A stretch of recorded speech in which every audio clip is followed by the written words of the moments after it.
The following podcast contains adult content, including adult language. I talk openly about sex and other adult topics.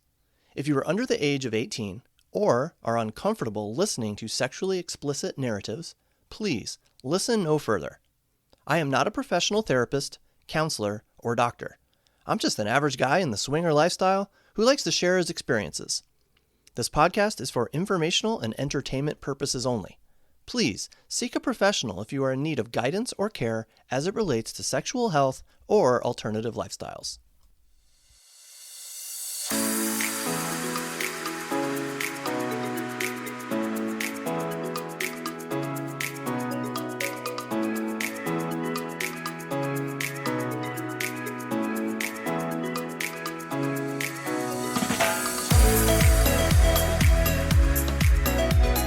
Hello, my lifestyle friends, and welcome to Evan Swings, a lifestyle podcast from a guy's perspective.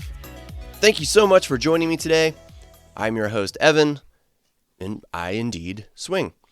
And for those of you who are new to the program, just a little background.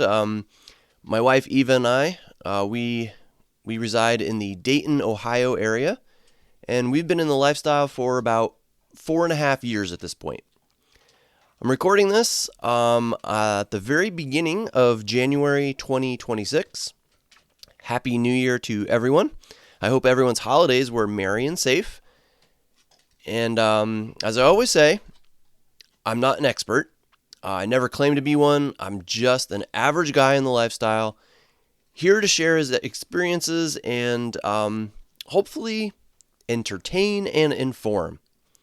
And by the way, if you are new to the show and want to learn about how Eva and I got into the lifestyle and hear about our first adventures, you'll just need to go back, way back, to my very first episodes. Check those out. All are available on whichever podcast listening service you are currently using right now. And of course, if you are not a first-time listener and you've decided to come back for more, thank you. Thank you very much. I greatly appreciate you listening to me and supporting the show. This is, again, beginning of January. I have an episode, or my next episode is going to be all about our experience on New Year's Eve. So this episode goes back a little bit. But next time you join me, I'll tell you all about our New Year's Eve adventure. All right. I want to start today's episode by going back to something I discussed in my last episode and give you a little update. I like to give updates when I have them. So if you've listened to some of my stories and wondered if there's any news, I can give you some information. Last time I talked about how this couple from Chicago contacted me. And normally I would have written them off pretty quickly. You know, I would have politely backed out of the conversation and then just moved on. But this couple, they were of Indian descent, and I discussed how that remains one of my fantasies. Embarrassingly enough, or maybe not so embarrassing, I guess, it's not that big of a deal, but this fantasy is largely due to the TV show Bridgerton and the beautiful actress Simone Ashley. Anyway, they started a conversation with me, mostly the sexy wife, and things were going very well. And then all of a sudden, they ghosted me, just completely stopped talking to me. At that point, I recorded my last episode. So I figured it was over and I would never hear from them again. But then they reached out again and continued the conversation. I was very pleasantly surprised.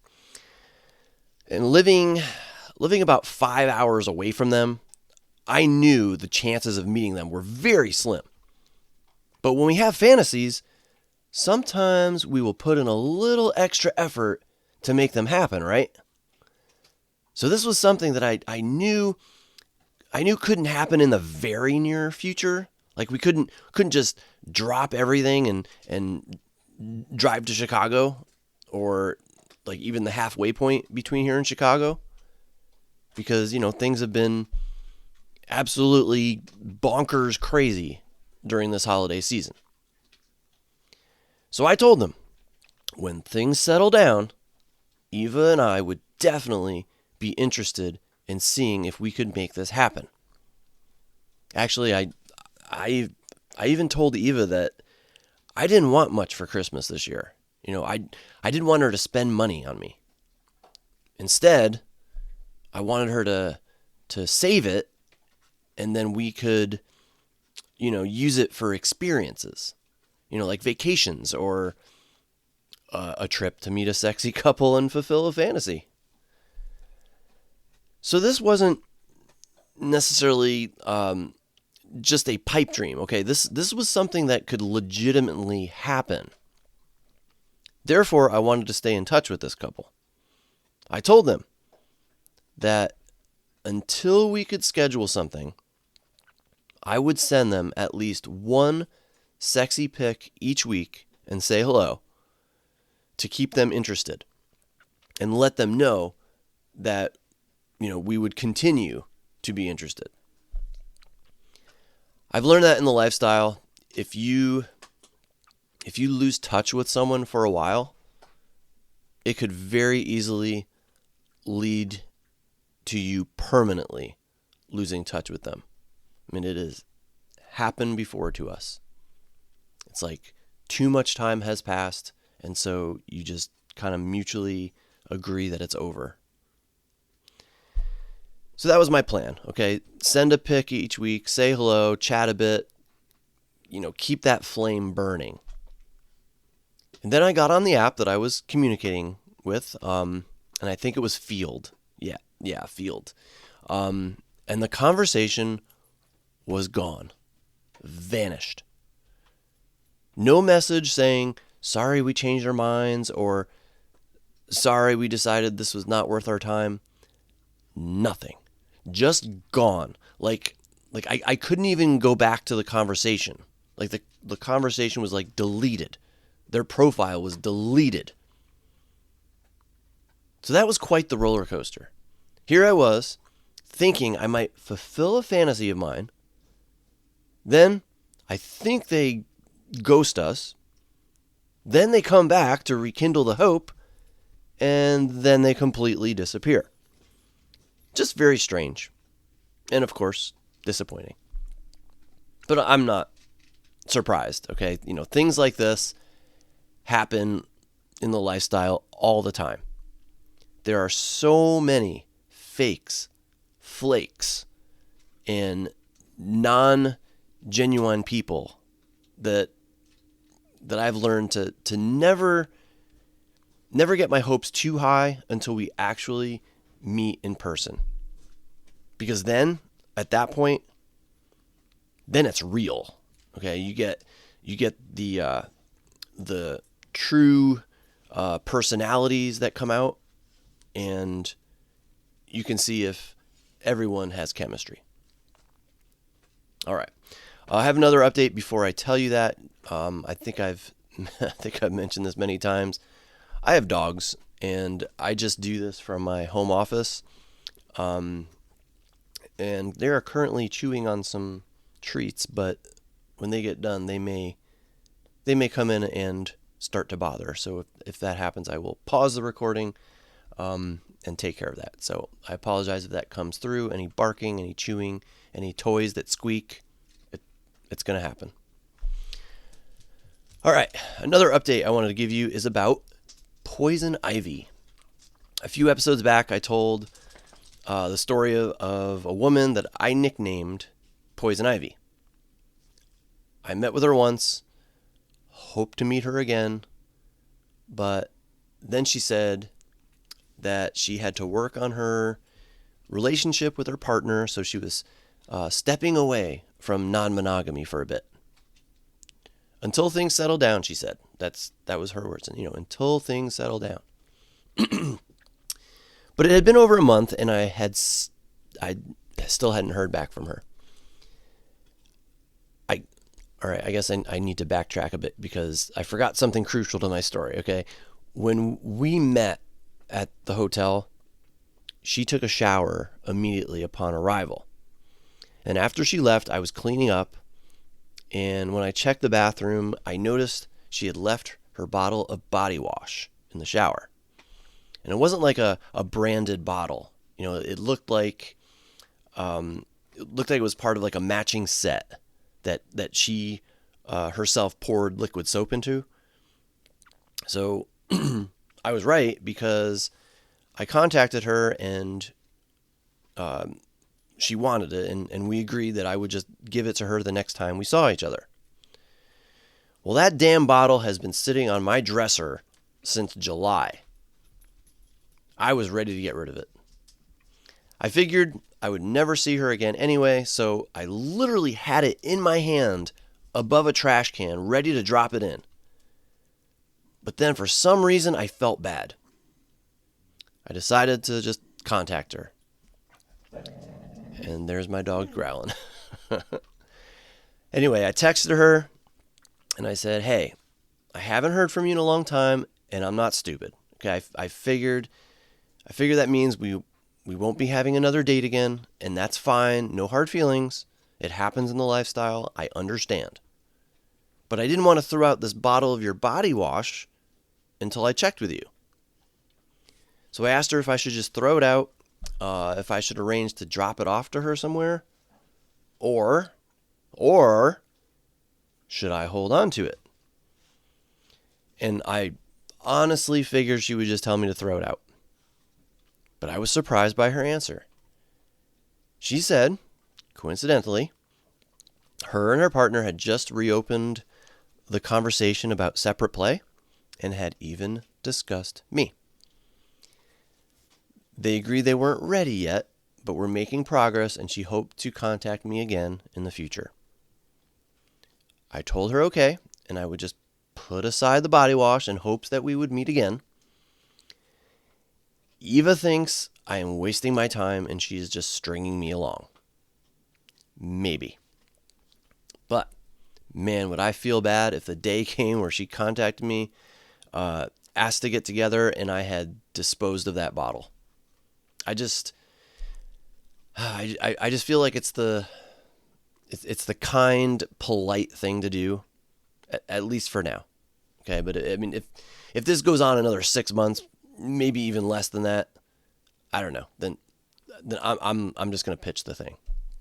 I will buy her a new one if we end up meeting after that, and she's in any way upset about it. But I'm a realist, and I know the chances are slim. Okay, one more story before I get to my main topic for today. As I have mentioned before, Eva and I have had some bad luck lately with the lifestyle. Couples whom we thought are very good friends, or I should say very good friends with benefits, turned out to no longer be good friends at all. Like, ghosted us, ditched us, no goodbyes or good lucks, just stopped talking to us, stopped responding to our messages, just ignored them basically. And then we see them posting on lifestyle sites. So they are active. They're active in the lifestyle community. They just don't want to be our friends anymore, I guess. And that bothers me, people. If you're friends with someone and you don't have like a falling out, then I believe you should at least have the decency, the common courtesy to let them know you no longer wish to be friends. I'm not saying you even have to give a good reason, but damn it, once you develop a close friendship with someone, like think of this like even outside of the lifestyle, I believe you should have the decency to let them know. Don't just ignore their messages. Two couples that this happened with two couples that this has happened with, okay, our last messages were showing concern about something personal happening in their lives. Like our messages, Eva and I, we sent them messages showing concern about something that was going on in their lives. And, that because that's what, friends do. They show concern. And in both situations, our messages were read but ignored. No, thank you for your concern, or we appreciate you thinking of us. Nope. I would have even preferred a curt fuck off rather than be completely ignored. Because that's at least some closure. It just really bothered me because with these two couples, our friendship reached a high level, like a high enough level where gifts were given. We've given gifts to each other. We've had dinners. Dinners were prepared and shared at our homes. We were friends, not just fuck buddies.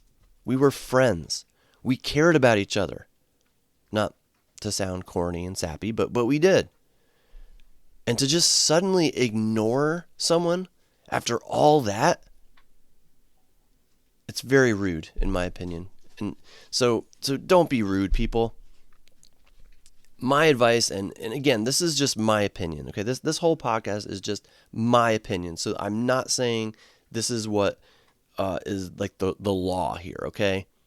But my opinion, if you don't want to see someone anymore, that is your right. You are allowed to feel that way. It is okay to feel that way. But be kind and courteous. Give the couple some closure. It just really sucks for them if you don't. Let them know. I'm sorry, this is not working out. We don't wish to continue seeing each other. Something like that.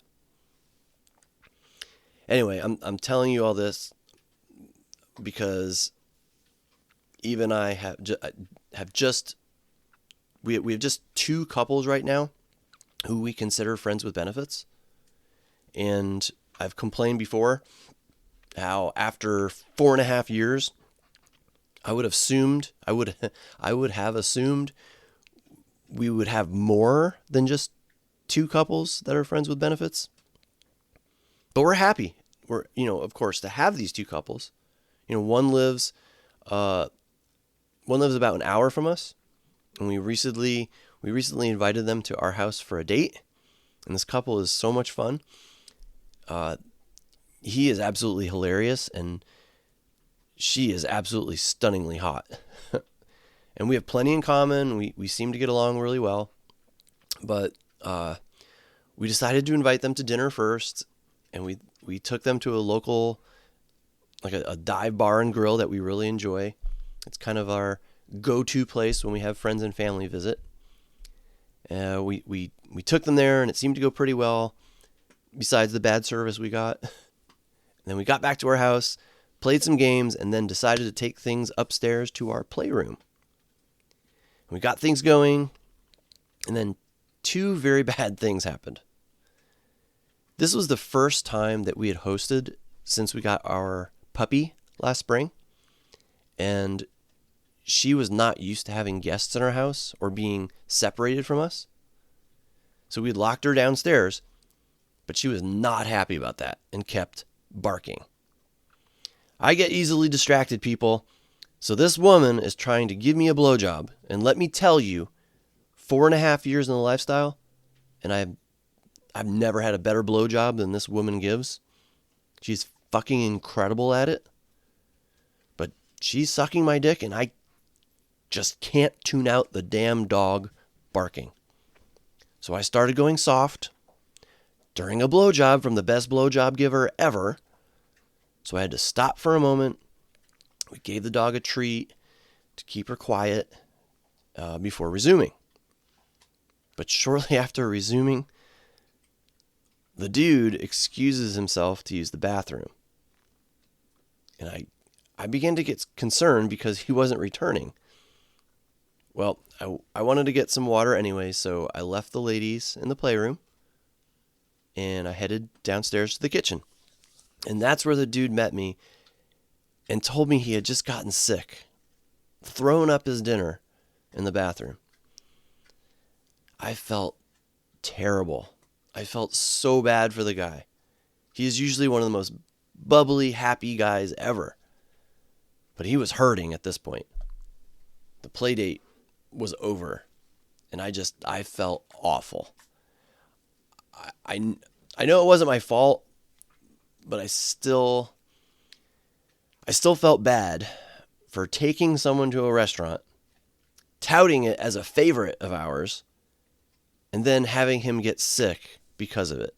Having to end our play date because of it, and then having to drive an hour back home while sick. This was a first for us. We have never had a play date suddenly come to an end due to illness.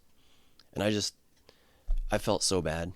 And he listens to this podcast, so I just hope he's not embarrassed or upset about what happened, and that he and his wife, I hope that they still wish to see us again. I just feel like something like this can be kind of like traumatic, leave a bad taste in someone's mouth. Pun intended there. But we really hope to see them again. And that brings me to today's main topic.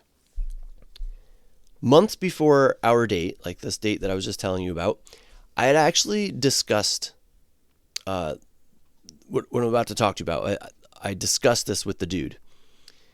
Because I told him that after several play dates with him and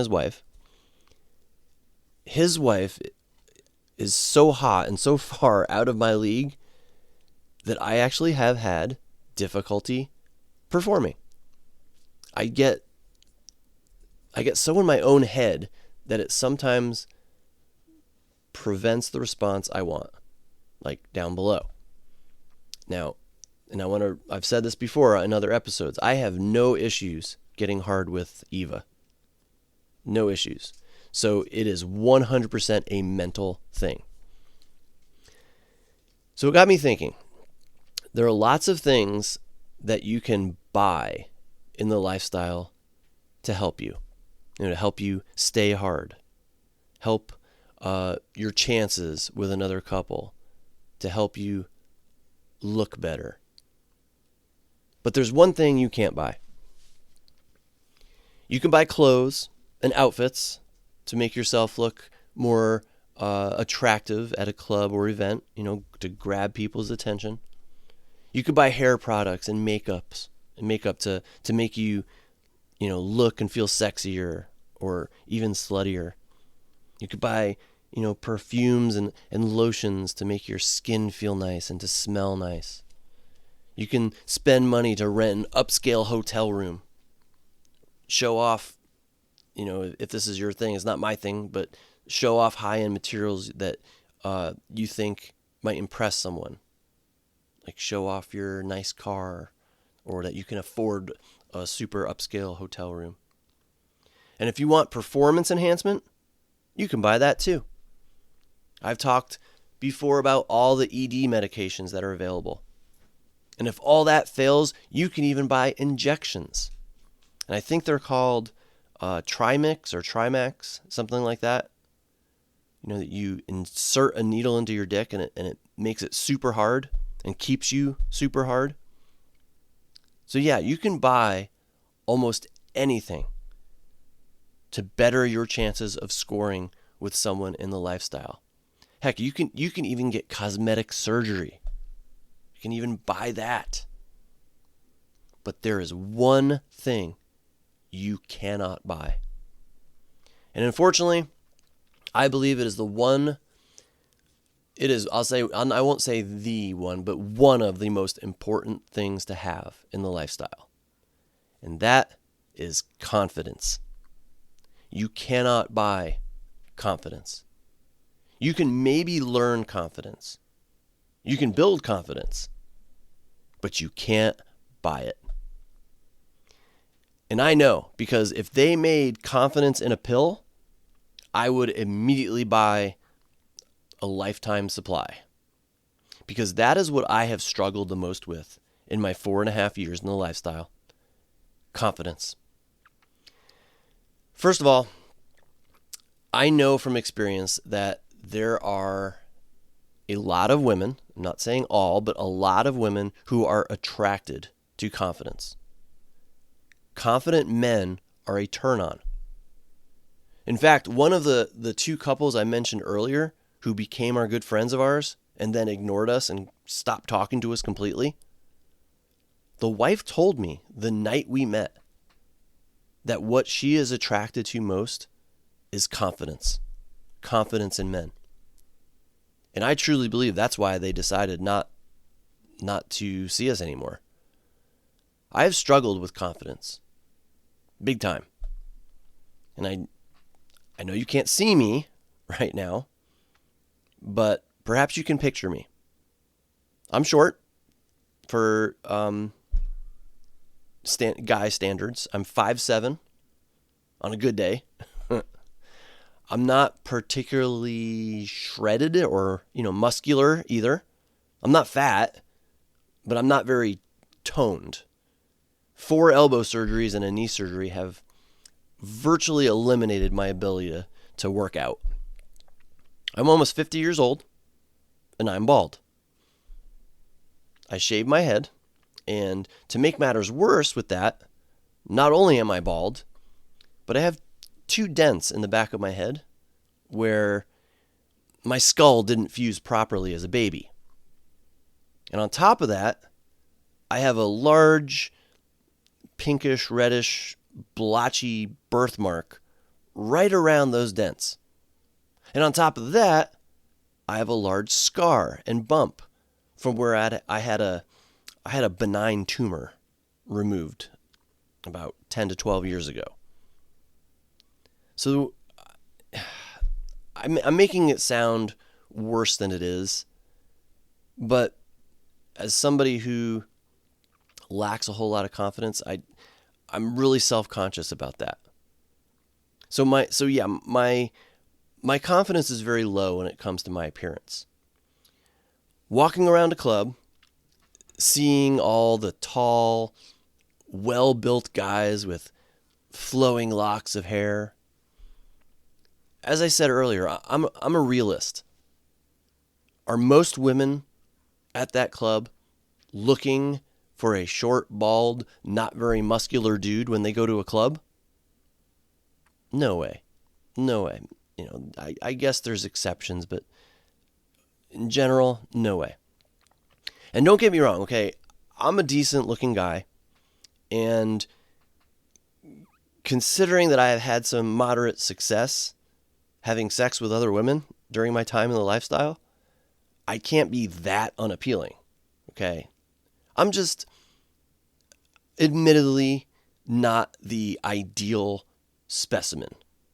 There are plenty of guys out there that are less attractive than me who I believe get way more action than me in the lifestyle. Why? Because they have confidence. Okay? And while I'm thinking about it, I will also say that, I said walking around a club, there's, all these guys that I feel are better specimens than me. But, don't get me wrong. I also know, again, I'm a realist. I know that there's also guys that I see who I feel I'm definitely more attractive than. Okay. I notice things. I'm heterosexual, but I can tell a good looking guy when I see one. And that means I can also tell when someone is not quite attractive. So again, I'm not saying I'm a bad looking guy. All right. But again, I just don't have the confidence. And I know that confidence is an important aspect. There's this one dude that Eva and I know.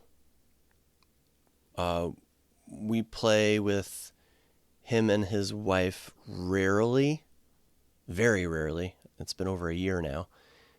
But we still stay in touch. He has kind of a smaller dick. and knows it. He accepts it and jokes about it. And he's absolutely hilarious. And he's a super nice guy, and he has an amazing personality. So of course, women find him attractive. Eva sure does.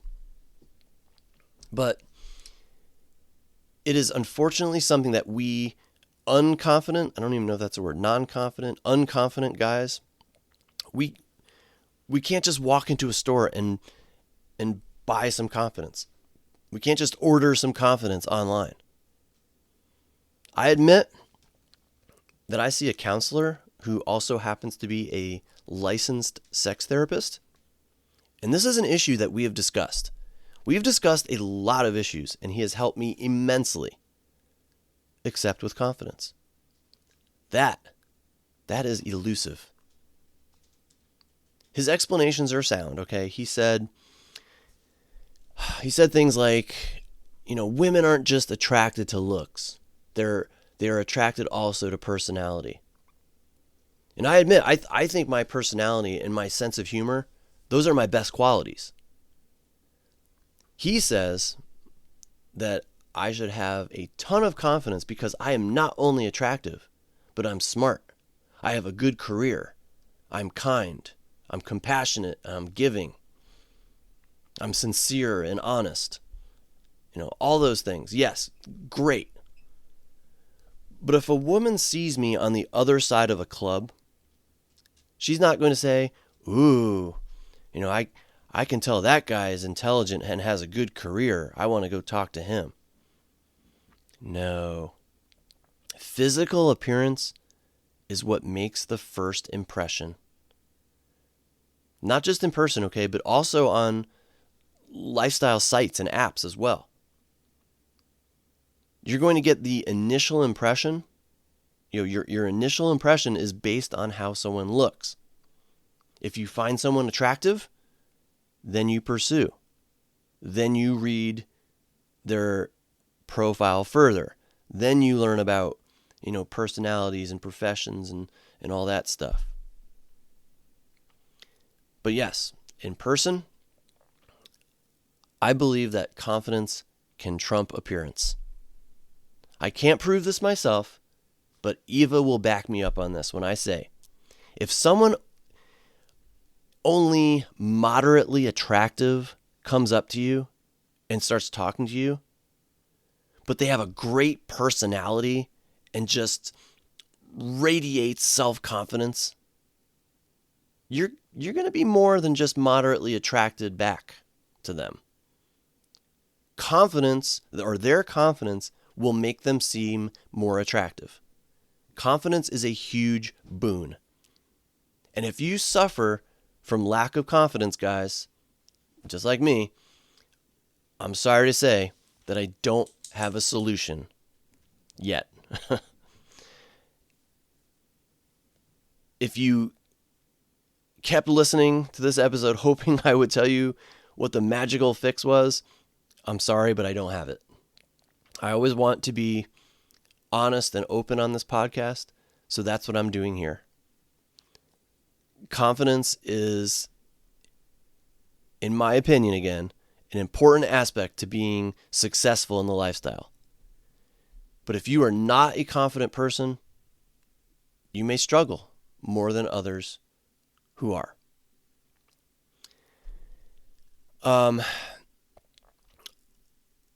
All that said, I have to say, in the 4.5 years we've been in the lifestyle, I've actually gained a lot of confidence.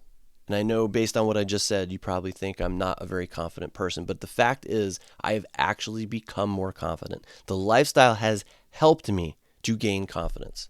So I was a lot worse than what I am now, but it remains a struggle for me.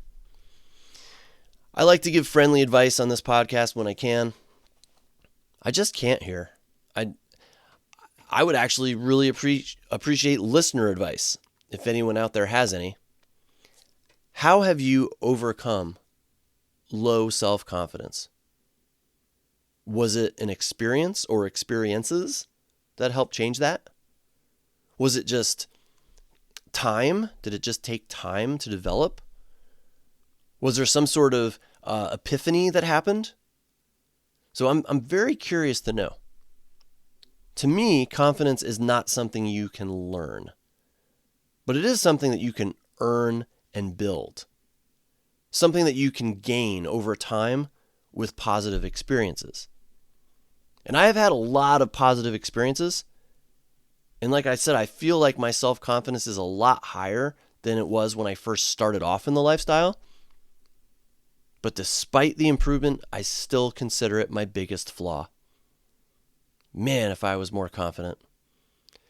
I've mentioned before that Eva and I both are shy when it comes to approaching new couples in person. I wish I had more confidence to just walk up to people, introduce ourselves, and have a friendly conversation. Because I bet we would have a lot more connections than we do now. I really do. And some say that alcohol helps. Like alcohol will help with confidence. And I'm not saying it does. I'm not saying it doesn't. I kind of think that it does. But I stay sober at clubs and events. I had a bad experience with, I don't know what the technical term is, but the casual term is whiskey dick. So I had a bad experience with whiskey dick once, and I don't want it to happen again. So I keep trucking along here, hoping that my confidence levels will continue to rise in time. That's all I got for today. If you made it this far, thanks for listening to me ramble on. As I mentioned at the beginning, my next episode is going to be about our New Year's Eve experience. We attended Club Princeton in Columbus, Ohio, and it was a little sneak preview here. It was equally super fun and disappointing. So that'll be a little teaser for next time. I'll tell you all about it. In the meantime, if you'd like to get in touch with me, please feel free to reach out. You can comment on the topics of today's episode or any other you wish.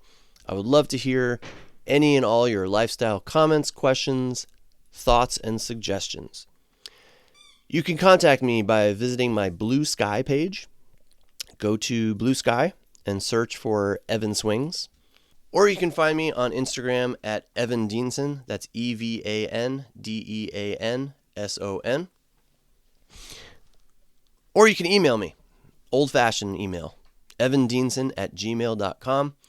I hope to connect with more of you as this program grows. And I thank you so much for your support. Until next time, take care, everyone. And again, Happy New Year. Remember, be safe, be wild. We only get one of these guys, so live life to the fullest.